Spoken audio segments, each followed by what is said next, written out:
Les DRM. Les DRM, la gestion des droits numériques, initialement créée pour protéger les droits d'auteur sur données numériques, que ce soit sur support physique ou médias numériques en ligne,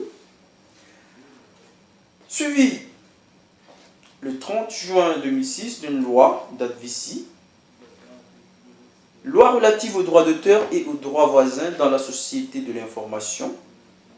Cette loi lui-même qui est fortement inspirée d'une loi apparue le 28 octobre 1998, la loi américaine Digital Millennium Copyright Act, qui apporte censure sur certaines requêtes Google en rapport avec peer-to-peer, jusqu'au démantèlement des réseaux jugés pirates comme MegaUpload en 2009.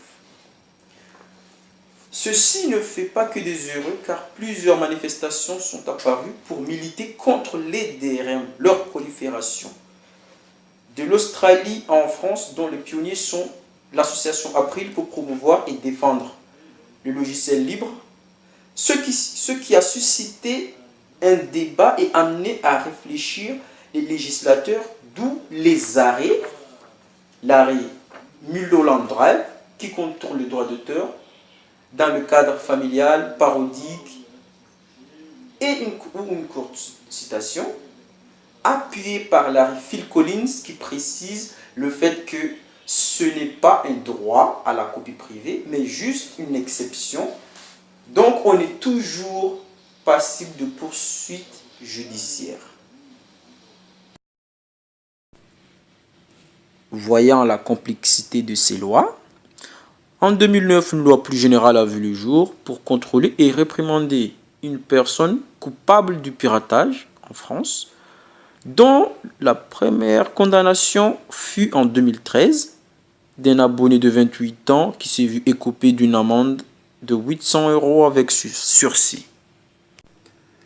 Cependant, les DRM ont un effet double tranchant. En effet, le 5 janvier 2007, Sony a été condamné à verser 10 000 € de dommages et intérêts par le parquet de Nanterre pour tromperie et vente liée illicite suite à la découverte de VOL de certains fichiers téléchargés sur le site de téléchargement en ligne de Sony, ce qui fait entre autres que certains fichiers ne pouvaient être lus que sur un lecteur estampillé Sony et non pas sur un autre lecteur tel que Apple.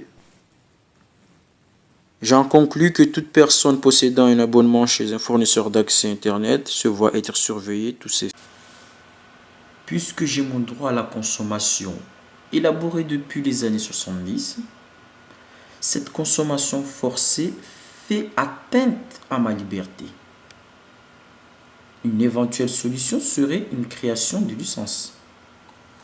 Juridiquement, la question de suppression de DRM se pose. Il pourrait bien adopter une mutualisation sur les œuvres, comme ça les prix pourront baisser, en regroupant, en créant des sortes de forfaits où le prix de la consommation des œuvres serait compris dedans.